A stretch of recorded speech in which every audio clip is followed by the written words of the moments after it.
Welcome, everybody. I'm still figuring out this program start. Every time I screw this up. But welcome, everybody, to our show. This is Workbench Wednesday for February, or not February, January 27th. Boy, I'm rushing this year away Getting already. ahead of yourself.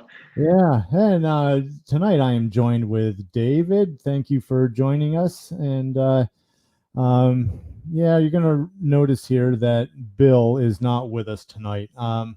Bill had a last minute call from his partner that he works with in the city planning group. I'm not sure exactly, but it's got to do with zoning and variances, and it's some sort of a public forum. But he had to host that meeting tonight on Zoom, so he's got a very ugly job tonight, I think, of hosting a giant Zoom meeting with listening to people talk about zoning and variances. And he said the last time one of these meetings went to well after midnight, so he's got a long night ahead. But anyways, we will move the DCC RC show up until next week.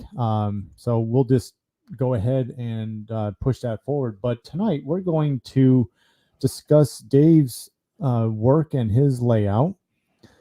He's been working really hard this past year. I mean, really, since I met you, you've been working almost 24/7 on your railroad.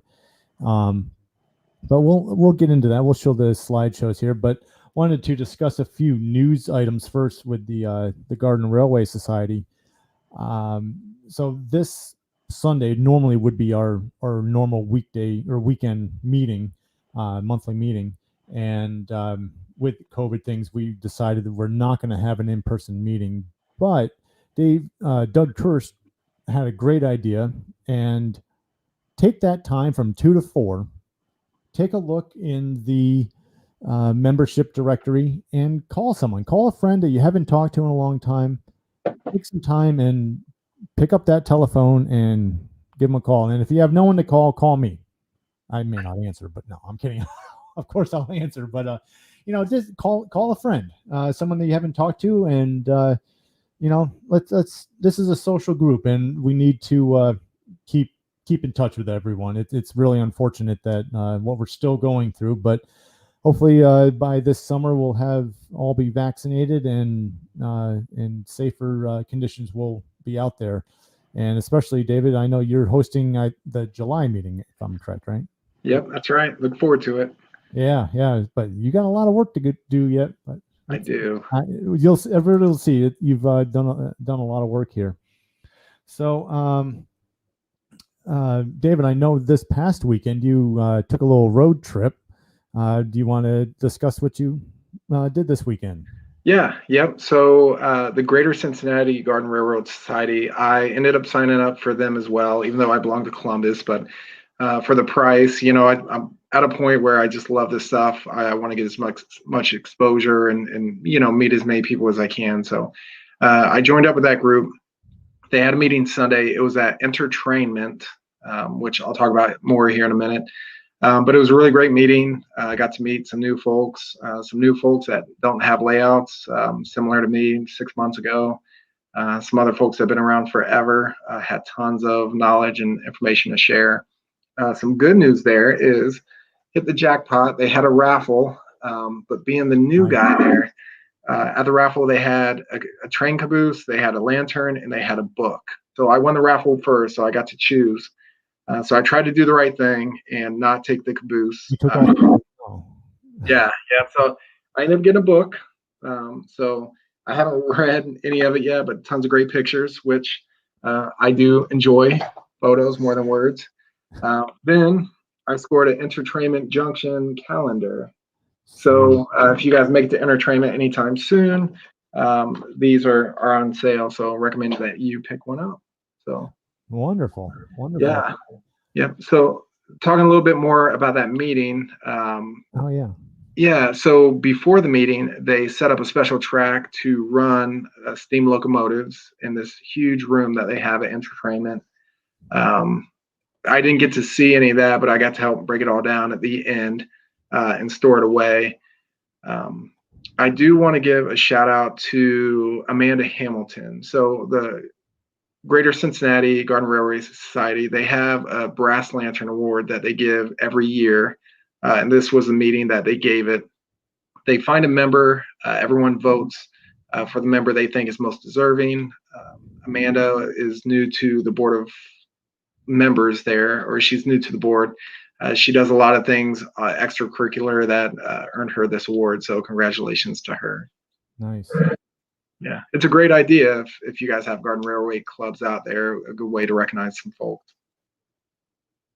Great. How's the turnout at entertainment these days? Do they have a lot of people coming through there, or how's their business doing? So from what I gather, November, December are normally their busiest years. This year with COVID, it wasn't as busy as it had been historically, but they've seen things pick up in January. And for those of you guys that may not be in Ohio or haven't been to Entertainment, I encourage you guys to take a look at Entertainment Junction. It's kind of like entertainment, but it's entertainment. Very great play on words. Oh, yeah. But it's a huge place. And I actually wrote down some things, Jed, to kind of test your knowledge. So I won't quiz you on all of these. But Entertainment Junction. So let me explain for folks that haven't been there or may not have any idea. First, look it up because it's incredible. It is an incredible place. Yeah. It's in Westchester, Ohio. So it's about an hour and a half from Columbus, about 30 minutes from Cincinnati. It's the largest G-scale indoor model railroad probably in the world. They have 3 different distinct time periods. Each time period is historically accurate. Yeah. They start in the mid-1800s, go to the mid-1900s, then modern day. And you guys can't imagine. They separate the different periods by like different caves that you walk through. But when you walk through, especially the modern day, and see like just the ginormous buildings and the layout and how detailed each one is, it's amazing. You could spend hours in there just looking at the different buildings, and each building inside, when you look at it, if it's a grocery store from the mid-1900s, there's groceries on the shelves, there's people buying things, there's a whole scene going on in each one of those different buildings. So I highly recommend that. They also offer a behind the scenes tour. So for those of you that might be familiar with Disney, Disney offers sort of a behind the scene tour where they show you the tunnels that all the folks, all the members and the cast members travel to get to their different places. And I never wanted to take that tour because, you don't want to ruin the magic of Disney. But I'll tell you, at Entertainment, they take you into these huge mountains that they have there. And they have a mile of track. So the whole track length at Entertainment is 2 miles. 1 mile of that is not even visible to the public. It's in these tunnels or in these caves.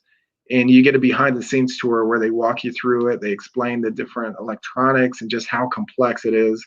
It blew my mind seeing it. It definitely didn't ruin the magic, just added to it. So. Right. Yeah. The club got a behind the scenes tour maybe 2 years ago when we visited, and it was spectacular. It was very surreal walking underneath the mountains and going from one area to the next, and one train will go by and another one. And yeah, and then the electronics room is even more.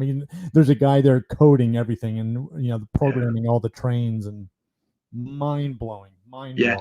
Yeah, and they show you from where they started from an electronic perspective to where they are now, and it just blows your mind how advanced they got. There's one scene, I think it's in the mid-1900s era, but they have a turntable, and you push a button, and the train backs out, hits the turntable, goes off on a track, and does something for about 15 minutes before returning. And all of that is programmed into the logic, for that train. So very good experience there. So Jed, I kind of ran through all my facts there, but I'll ask you one trivia question. So okay. I'm getting some comments here to turn up my mic, and guys, I'm sorry I can't really turn it up, but I'll try to talk a little deeper and a little closer to the mic. How's that, everyone? I like it. Yeah. Okay, go ahead. Shoot. All right. So I told you that Entertainment's the largest indoor G-scale railroad probably in the world. Yeah. So I'm going to give you 3 options here on the square footage. So is it 10,000 square feet? Is it 15,000 square feet, or is it 25,000 square feet? It's 25. 25. All right, Yeah. which is half of a football field or close to it. So Oh, nice. you can imagine, how extensive this is, and just to stay on my soapbox a little bit longer about entertainment. Not only do they have all of those G scale trains running everywhere, about a quarter of the way through, they have a huge play area for kids if you have kids or grandkids. They also have a separate sort of circus area, which is not tied to the trains at all, but it has a fun house and just some other things for kids to go through. So if you don't get my point, by this point, just make sure that you guys go visit.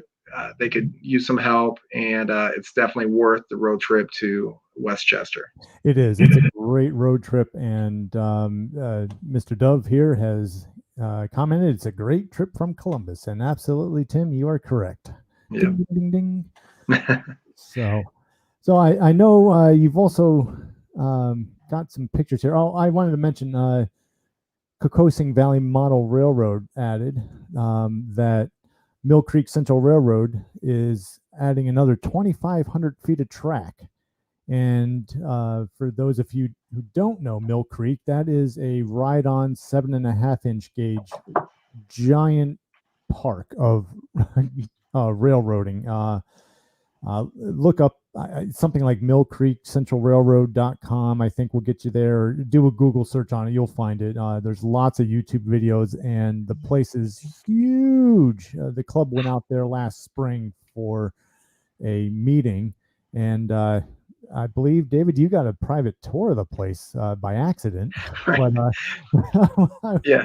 I did. Because of my inability to thoroughly read emails, I showed up a day early from when the club was actually going to go out there. So I show up with my wife and my daughter, and it's just a bunch of guys working on the train. And I show up in my shirt and have to explain how I'm there a day early. But I'll tell you, that guy, the owner, I apologize, don't remember his name. He gave me and my daughter and my wife like a private train ride. And not saying he'll do this for everybody, but we were out there for a long time. It is so big. Like, I know you said that, Jed, but until you're out there and you see it, you can't imagine how big this thing is. It's a great big facility. So, okay, well, do you want to start showing us your railroad and your ideas and where you got your start from? I know, of course, you're new in the club, and you were one of the newest of the new people on the tour this year. If I recall, I was out at your house maybe in May, and there was just grass and dirt. There was nothing yet, and I encouraged you to put together something, get something running, and you took that to heart and ran with it, because you went all the way and were on the tour, and you were definitely one of the tour favorites from what I got on feedback. Just you had a smaller layout, but it was fantastic. It was really nice, which we have a little video here at the end, but I know you have a bunch of slides that you're going to talk through here, and so if you want to go ahead and do the screen share thing, we'll get that booted up. Yep. And before I do, so we should probably let folks know this isn't going to be our normal hour-and-a-half meeting. We're going to talk through these slides, so don't think I'm about to talk for an hour about my layout. But again, the whole reason that we wanted to do this YouTube series is to gear it towards new folks who don't have any experience. And there's so many videos on YouTube, but I can talk as a new person just starting out. A lot of it's advanced, and maybe not very far advanced, but when you're starting from scratch, it seems like totally out of the realm. So what we try to do here is just share just really basic information with you guys, and I'm sure we'll progress as time goes on. But the sharing, absolutely. Yep. So the point of this is, like Jed said, I think it was July is when I actually broke ground and started doing things. It may have even been August, but it was a really short time period. Jed came through, helped me out. One of my motivating factors is I started to get things together, and I was at a Columbus Garden Railroad Society meeting, and they were trying to find people to be on the tour. And reluctantly, I said, hey, I'm trying to build something. And the lady, Deb Sweet, who was coordinating it, she was like, you should really be on it. And I said, I don't know. I don't think I'm ready. So I showed her a picture of where I was at. And she said, yeah, well, maybe next year you'll be ready. So that helped light a fire as well. So in a good way. Yeah. So, all right, guys. So like Jed said, we have a video at the end that kind of brings all of this together. So stay tuned for that. But I just want to talk through some videos here. So I'm going to share my screen. So bear with me while I stumble through it. Okay, we got your back porch here. Okay, great. Yep. So my wife and I, we've lived in this house probably 7 years. Just had an addition put on. Part of the addition is this back porch. So it's a screened-in cedar porch. I wanted to put the railroad or garden railroad right off of the porch, so you can see where that garden railroad tie is at the bottom. That's the kind of space I was working at. So as a new person, I had grand plans for this small space. So my caution to you would be to make sure that you measure your space accurately, that you understand the diameters and the curve radiuses of the different track, because as Bill talked about either last YouTube session or the one before that, you want probably about an 8-foot radius in general, because most things will run on 8-foot radius. What I had was a 4-foot radius and high expectations. So you can kind of see what it looks like when I started. This is another view of that from the porch that you guys just saw. I had some track that's not made for outside, aluminum track that belonged to other, Christmas garden railroads that you put around your tree inside. But I used that track in order to try to figure out what my layout was going to be like. This is just one of the many versions I went through. It's not what I ended up with, but you can kind of see the space I was working with. And for just your information, that's the size of this. It's a 6-foot depth and a 12-foot width. So that was the size of my first one. So I knew I wanted to use garden railroad ties, like actual real ties that had been on a railroad, to do the border of this. So that's what I ended up doing here. Then I bought tons of bags of dirt at Lowe's to fill in the rest of that space. So that's what you're looking at. And this is just another view. I tamped everything down. And so what you see here is the track layout that I ended up going with. So I wanted to make use of the different turnouts that I had. So I have a little turnout there. And you can see the difference between the brass track that's actually connected, then the aluminum track that's in the middle there. That's every piece of brass track that I own. So on the back, you see sort of like a curved area. That wasn't intentional. It was because in order to make the track connect back there, I had to curve it because I had more curved pieces than I had straight pieces. So long story, this is what the layout ended up looking like. You can also see on the concrete floor there, I have a blue area taped out, or an area taped out in blue tape. Again, not realizing the scale and not doing my homework, I didn't realize how much room you needed for a garden railroad layout. So what you see in the blue tape there is the area I was going to try to fill out with a garden railroad. Yeah, I remember when you had that set up like that, and yeah, I mean it was a start, but nowhere. Yeah, I made the same mistake, and everybody remembers the first year I was, running my railroad. It was just around that little tree, and it was. Everyone said, "Yeah, you're going to make a bigger railroad," and yeah, they were right. I did, but yeah, it's still not a huge one by any means, but it's good size. Yeah, but continue. Yeah. Yep. And Jed, you're actually looking at expanding, aren't you? Oh, well, that's like a cat out of a bag there, but debatable. Okay. It's debatable. We'll see what happens. I have a few ideas. Yeah. So that's one of those things where when I first met you, you said, "Nope, this is it. I'm done. Not going to expand anymore." Then shortly after, it's like, well, there's some options here. Yeah, so there's some options. There's always options. So All right, continuing on my journey here. So once I had that layout, I ended up putting it in the dirt just to take a look, make sure everything fit right. This is what it looked like. And this is what it looks like from the porch. And what I'll point out here is even though this layout was a result of the lack of track that I had, it actually worked out really well because that downpipe or downspout that's in the corner there, I had to circumvent that. So this is probably about the only layout that would actually work in that area.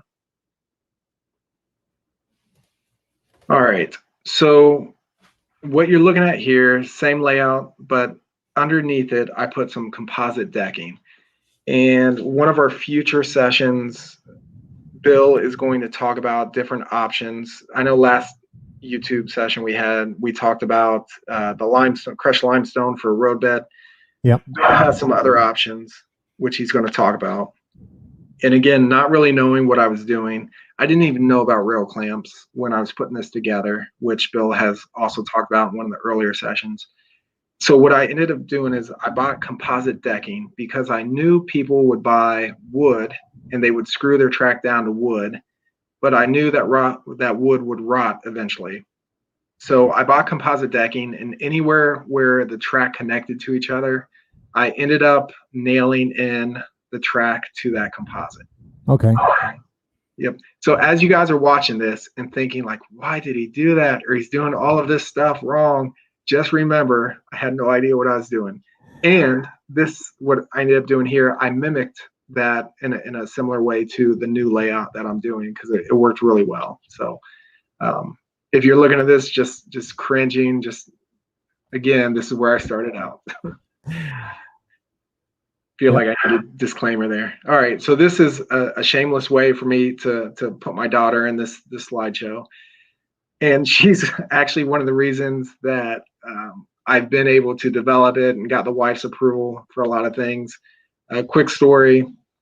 Yeah, is that what it takes? Have a kid, and then your wife will let. I'm getting this now. Okay. Yeah, Hey, you gotta. I'm trying to brainwash the kid early, so she grows up like trains are great. You know, trains are great.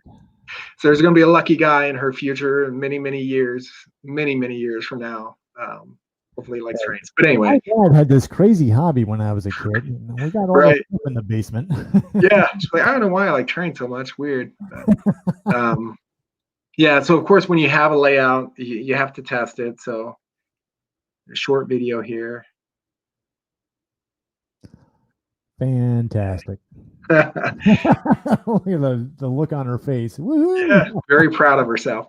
So what I was going to tell you, so quick side tangent is at Christmas, before I had any inkling of, this outdoor layout, I put a layout around our Christmas tree. She loved making tunnels, like, standing over it, letting the train go under her. But I think what really sold my wife is when she brought over her little portable potty and set it in front of the train because she didn't want to miss it, so she could watch it as she went to the potty. So potty training with the trains. Yeah. Okay. After that, I was like, told my wife, how can you say no? Your daughter loves it. She gets joy out of it. I need to build something outside. So, excellent. All right, so enough the tangent there. So, of course, all right. Well, let me talk about this. So, the structures that you see here. I was very fortunate. There was a really nice couple that moved from Arizona to Columbus. The husband had an incredible layout in Arizona. They actually shared a disc, like a CD disc of pictures with me so I could see what it looked like before. It was one of their 2 copies. So very appreciative of that. But they had these structures, which I ended up getting. Then those cars or the rolling stock that are on the track, I also got those from them as well.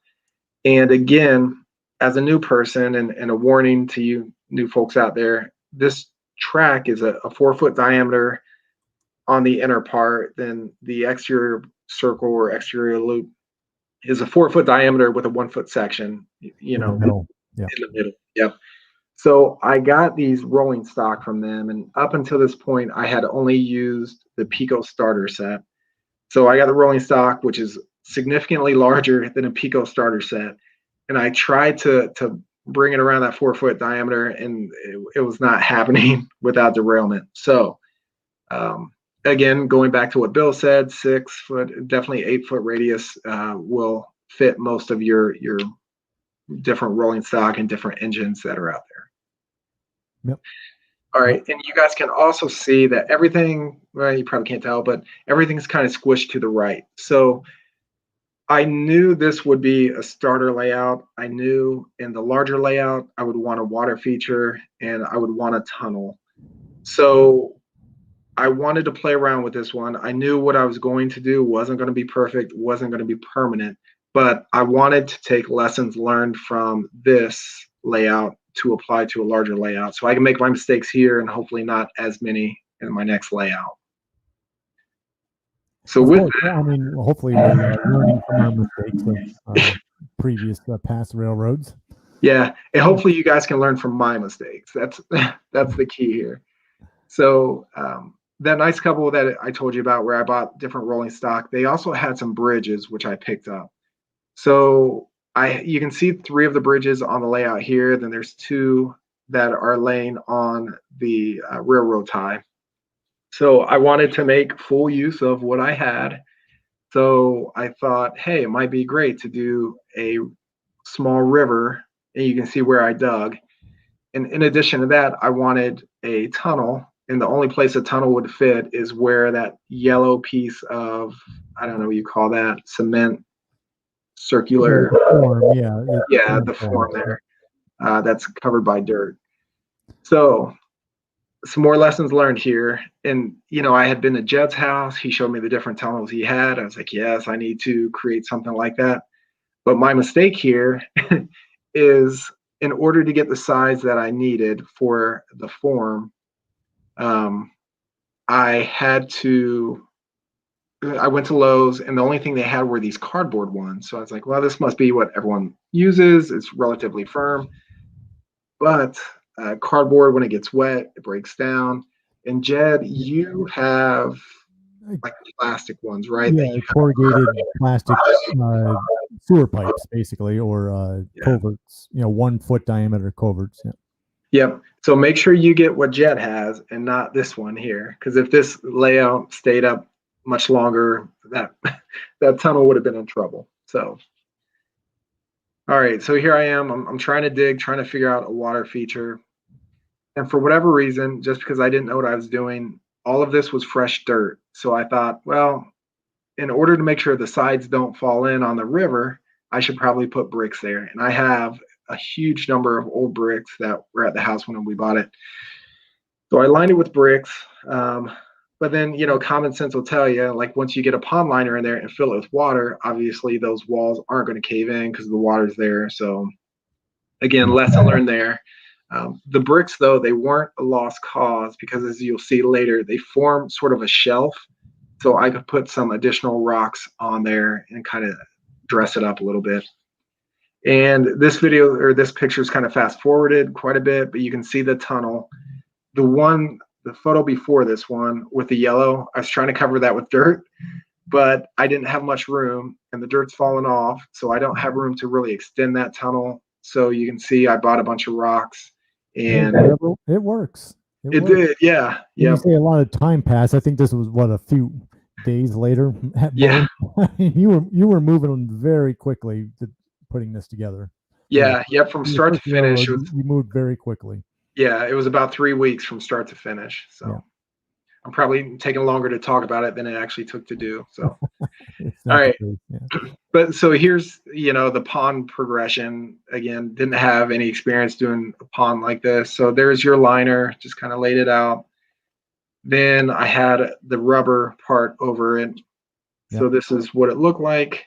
Again, part of the disheartening part is in order to put this pond in, I had to tear up the track that I spent so much time like nailing down and that kind of stuff. So again, lesson learned, just kind of plan ahead from that perspective. There's my little helper filling it up. Right where she's spraying that water, there is a pump there and it runs. I don't know if you can see my mouse or not, but if you look at the top of the stream, there's a spillway. So it runs from the bottom of the stream to the spillway. So the water will spill over that rock. And this is a little further along in the process there. You can see the pond liner. I cut the pond liner. When I was talking about the bricks not being a total loss and being able to use those for the shelf, if you look at the bridge, you can see some of those orange rocks kind of lined up on the bricks.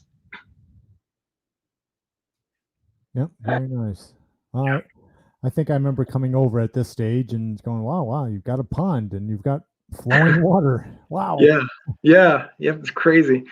And something I'll point out at this stage, and probably better off in a couple photos, but I can't remember if we talked about this off camera or if it's something Bill brought up before, but it's that last 10% that really makes a difference. Sure. So, yep. Yeah, because even here, I'm like, well, things are coming together, but look at all this mud, look at this dirt, and the pond. You can see the black liner, and there's at this point, you're pretty far along. So. Yeah, you weren't ready to be on tour at this point. Definitely not. So again, just let my daughter run the train, keep her happy, so I can be outside and work. Yeah, there you go. Now you're putting down. We got the cat in there helping you out, but putting down the ballast and some mulch. Yep. So the ballast, I think Bill said number 9. I think this is number 8 limestone. Yep. And this picture is a little far ahead. We'll kind of regress a little bit, just kind of give you guys a better image there of what it looked like. Things are coming together, but again, it's not there. Then this is, the final product without the buildings. You have the ballast all around the track. I added more stones on the left-hand side of that river, so it didn't look just like a bunch of rocks lining a river. Try to make it look more natural. Yeah. I stuck that coal mine in the top right corner. I threw some more rocks on there. I forget, what did you end up doing with the power source? The power source. I don't have a picture of this for this, but if you look in the bottom right, you can kind of see a building structure there. And you hid it? Yeah, so I hid it underneath. So again, just working with the Pico starter set, and even though Bill says throw it away, the only thing I had at the time was an analog power source. Hey, I use a Pico analog power source for mine. 1 5-amp system works perfect. Yep. So that's what's hidden underneath that little house there. You'll probably get a better picture here shortly. All right, and this is what it looks like with the different buildings and the train, and this is what it looked like for the layout or for the open house. So yeah, and we got a video at the very end here, kind of our end of show videos that we show for different trains running. We'll kind of go through all these slides real quick again, and then some moving running trains that kind of show off everything. So what kind of comments didn't you received a letter from somebody, right? That hand wrote you a letter about how much they enjoyed your railroad? Yes, but let me lead into that a little bit here. Sorry, I didn't mean to. No, you're good, because I forgot all about it, but it'll give me 1 second here, and I'll lead into it. I do want to point out the plants that are in here, and something that I've learned over time watching a bunch of different videos is there's a few plants courtesy of Jed. He was very kind to take some of his and bring them over. I planted them. Yeah, you thanked me this year. Wait till 3 years from now when you're pulling it out of every crevice in the nook and cranny. Yep, and that's what I was going to say. Just be cautious. Jed can talk to lessons learned. If you plant too much, especially these creepers that are in there, they creep and just span everything. So yes, they do. Yep. Yeah. So even though it looks relatively bare here, like if I would have left it up over time, it would have been a little different. So here's a different view. Okay. So here's where I'll get to you, Jed. So in order to advertise for the open house that we had to take a photo.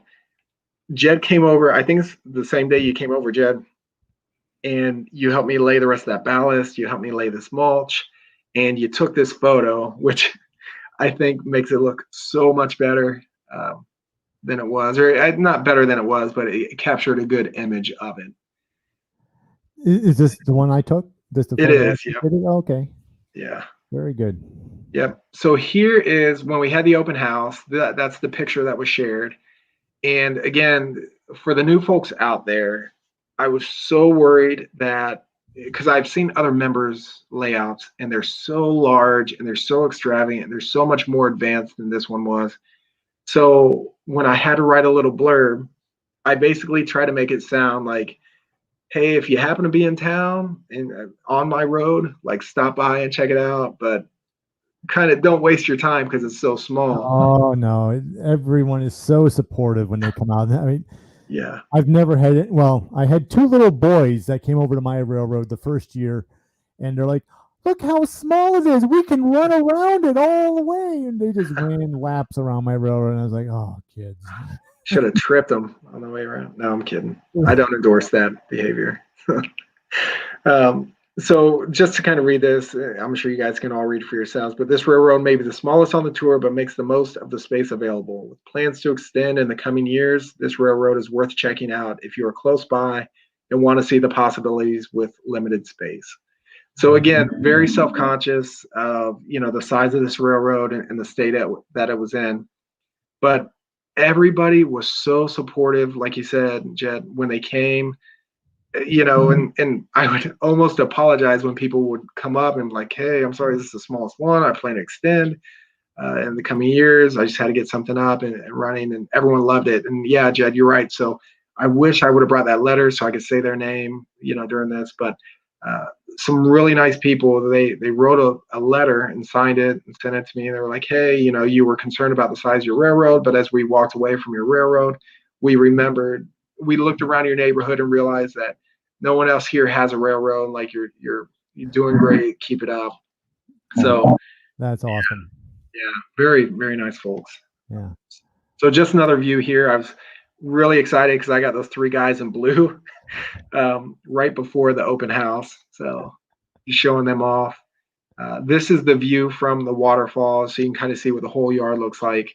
Not pictured in here is we have like a picnic table that folds into a small bench, and I drug that bench out here. And because of COVID, I would work from home in the summer, and I would be on conference calls, and I would just sit in front of my train and take those conference calls. It was Nice. very Very nice. All right, here's a short video. I couldn't download really long videos, so this one's 8 seconds. I'll show it to you guys. You gotta make our own sound effects. Yeah. Yeah. And sadly with that one, it does make a sound. And I'm like, that's probably not the sound it's supposed to make. But all right, so here's a little trick here, and you can kind of hear me and my brother talking about this as this next video runs. But if you look at the second car, or the car that's behind the engine in here, it's filled with rocks for the open house. And I don't have a soundboard. I didn't know soundboards existed. I knew trains made sounds. I just know how to do it. So I had this really small speaker that has Bluetooth on it, and I went on Spotify and looked up train sounds. So I hit a speaker in those rocks, and I played the train sounds through my phone. Absolutely. Absolutely. That's a great idea. It's kind of the broke man's way to do it, I guess. Yeah, it's a little too soft. I can't hear it coming through. Yeah. Well, you're not missing much. The idea. Yeah. Yeah. Yeah. So, by any chance, do you have a photo of the starting work that you've got started for this year that you can share? Or do you want to just do the big reveal in July when people come back to your house for the meeting? Yeah, I can do the big reveal, okay. And hopefully we'll cover it, later on in the future. But I don't have any pictures saved on my computer. I have them on my phone. And I could hold it up, but it wouldn't do justice. We'll do the big reveal. That great work on that, and congratulations on getting it together for the fall tour. I know how hard you worked. I watched you all summer, just slowly and very quickly put everything together. So yeah, couldn't have done it without you and like the help you did, and you were out there sweating with me, so I appreciate it. Advice is free. Right. So we have you don't know this is happening here, but I've got a little surprise for everybody. We have a internet superstar joining us. He's sitting backstage right now, and I'm just gonna put him on here. Andrew I Large think we need to Scale look up the. Consolidated is joining us. Andrew, welcome to our show. I feel starstruck. I've seen so many of your YouTube videos. Oh, well, I think we need to look up the definition of YouTube superstar because it's definitely not me. But thanks for inviting me to come on. Yeah, well, I'm glad you're available, and thank you for supporting our channel. And I see you advertise for us on your channel. And let me put it out there. If I see there's 8 people watching right now, if you have not subscribed to our channel yet, we need people to subscribe to be able to get more features available to us. And actually, we're a long ways away from that number. We need 1,000 subscribers to get to the next level, but it's doable. And if you could really do us a great favor by subscribing to the channel. Andrew and I had a long conversation about a week ago where we discussed a lot of YouTube things. And but Andrew, why don't you tell us a little about yourself and your show that you do Okay. on the spot? That's what I get for teasing Dave, saying he was on the hot seat tonight. Well, I don't know. Let's see. Well, I'm trying to think. What, 2 years ago, I think I joined your guys' club. I think now, year and a half ago, maybe I want to say. Okay. And yeah, wow. Put you on the spot. Yeah, making my brain skip all around here. I wasn't tuned in. Obviously, I've known about your guys' club for some time. I mean, if you look through my YouTube channel, you'll see I've come down to the different tours and that you guys do, which is typically there's more layouts than you can see in a day. So if someone goes to one of your tours and they go, I didn't see any trains. I'm not sure what they weren't looking at, but yeah, there's quite a spread around central Ohio as well, all the way, all 4 corners are covered in central Ohio, let's say. Yeah, and the thing I always notice, so I come down to your guys' tour. Of course, Cincinnati does theirs. I've gone over to a couple that are in PA and that, and the thing I notice all the time is the number of people that are just kind of mesmerized that discovered it for the first time. They didn't realize there were trains that big, or people put them in their yards. Mm-hmm. Yeah, and that's kind of what motivates me to do my YouTube channel, is to just kind of draw attention, to the large scale hobby in general. I mean, I feature other stuff on my channel as far as, HO scale. I got some N scale stuff, O gauge, but it's promoting the hobby in general. But I don't know. Once you go into large scale, it's kind of hard to go. I started an HO scale. It's kind of hard to go back. I mean, you pick up, a box car and you put it in your hand, and I don't think I have anything HO sitting here at the moment, but But you can actually transport something in a I mean, like, hey, let's go play with this HO. I mean, this isn't an HO car; it's a level. I guess right, but level. I don't know. Right, yeah, you kind of get the idea. It's like, I don't know if I can go back to this now.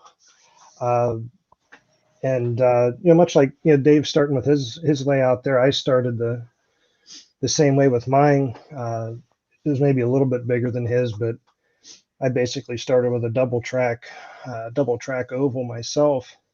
Mm-hmm. And it just keeps growing and growing and growing and growing. Yeah. I had plans to expand mine this last year, but everything went upside down last year. But we'll get to it this year. Yep. But and you said to say about the show that I'm doing.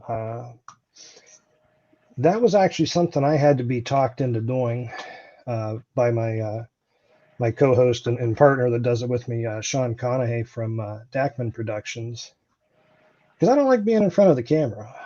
I relate to that, Jed. Thanks for this. He kept coming after me for several months. He's like, we need to do a live show. He goes, I've been doing this live show on O gauge. He goes, we need to do one for G scale. I'm like, I really don't like being in front of the camera. I don't know. And he kept pestering me, and I said, well, I saw all right. I said, I'll give it a try. And to my amazement, it seems like a lot of people have really been enjoying it. Our last show, we had a guest that came on and did a how-to on weathering. That's probably been our most popular show so far. I think that's like 750 views or something already on that one. Fantastic. Yeah, those things are amazing. The weathering he could do. Yeah, I met Charlie. Oh, I'm trying to think how long I've known Charlie now. What year is this? 2021. I've probably known him for like 6, 7 years, maybe. I could be wrong on that, give or take a few. But he's a very, very talented. Anything he does in modeling, he does other things as well. But when he said, hey, he goes, let me come on and do a how-to on weathering. He says, I'll keep it real simple, no airbrush or anything to where anybody can do it. And I said, sure, why not? And I was actually kind of amazed. I don't weather any of my own stuff because I'm afraid I'm going to screw it up. Plus, when you got nice shiny paint, it's like, how do you put something on that? But Charlie made it look really, really easy. Yeah. But well, as the artists do, they make it look very easy. And yeah, you comment to him, oh, that looks really easy. And you go, here you go. You try it now. Yeah. But I understand. He was there to kind of do a workshop. Yeah. And each one of our shows have been a little bit different. I want to, well, number one, it's finding people to be guests on there because I surely don't want to do a 2-hour show looking at myself. Yeah, right. But last night when Dave and I were talking about, so what are we going to do without Bill? The guy with all the knowledge. I'm just here to ask questions. Yeah, no, I get it. And, that's what's nice when you have a guest. I mean, most of them that we've had, they're more than happy to get on and tell you about themselves and show you stuff and that. And, I sit here and do my technology thing. I let Sean do his thing over there. I just work all the buttons. Mm-hmm. We kind of try to play to our strengths. I work the buttons. He does the talking. I interject every now and then, ask questions that were answered 2 seconds before because I was pushing buttons, Yep. But yep. no, and by pushing buttons, he means by the shuffling of screens that we can do, and making it look interesting, and so there's all sorts of. We use the same platform here, so when Andrew said he wanted to jump on or could jump on the program, as I knew he was able to get on very quickly because we use the same program, the StreamYard, and so here we are. I like using this software. I found it easy to use. You can throw some short videos on there and put guests on very easily. Yeah, because we had talked about trying to do something like this, like probably I think a year ago. Sean tried talking me into it, and I don't know if StreamYard was around yet at that time, or I know we didn't know about it at that time. And in all honesty, to do this without StreamYard is a whole lot more complicated thing. I mean, you want someone to join with this, you send them a link that pops up in their browser. If you got a camera, a microphone, speakers, you're for the most part good to go. Right. Well, even with a microphone, people are still saying they can't hear me. I haven't had any complaints recently. I turned up the knob quite a bit, but I know if I turn it up too high, you get the feedback comes through really bad. So you're too low. I'm just turning knobs until I get to the desired results I want. So. Yeah, you're too low, and I get in trouble for yelling because I know you're at your house and I'm here. I feel like I need to yell through the computer to you. So, So Andrew, I will say that your background makes me feel very inadequate with what I got going on here. So I do have a train. You can't even see it. This is one of my few cars. So I feel like I need to put this back while I talk with you. But hey, don't worry, it doesn't take long. Soon you'll be going, I don't have enough shelves to put stuff on.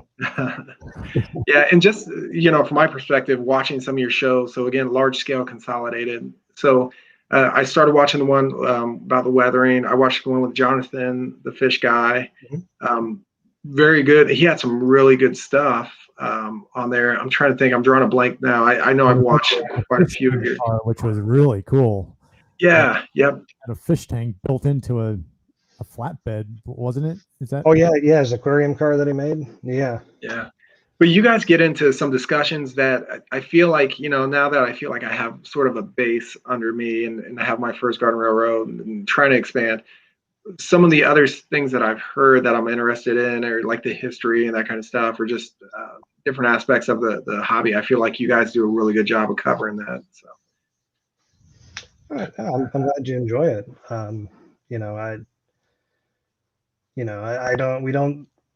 We don't do it for any reason other than to, give people something to watch. Hopefully they learn something and they get enjoyment out of it. Yeah. And that's why we do it the time of day that we do it and the time of week, because everybody works. Yeah. Yeah, I'll say even before you guys started this large scale consolidated, I ran across you because trying to get ideas for garden railways. Like I would run across your Mr. Pick the Vid, and I'll show this. You see, I have a TV there, and then I have a bike. So I sit on that bike and just spend for like an hour, and I can get YouTube through here, and I'll look at like train videos.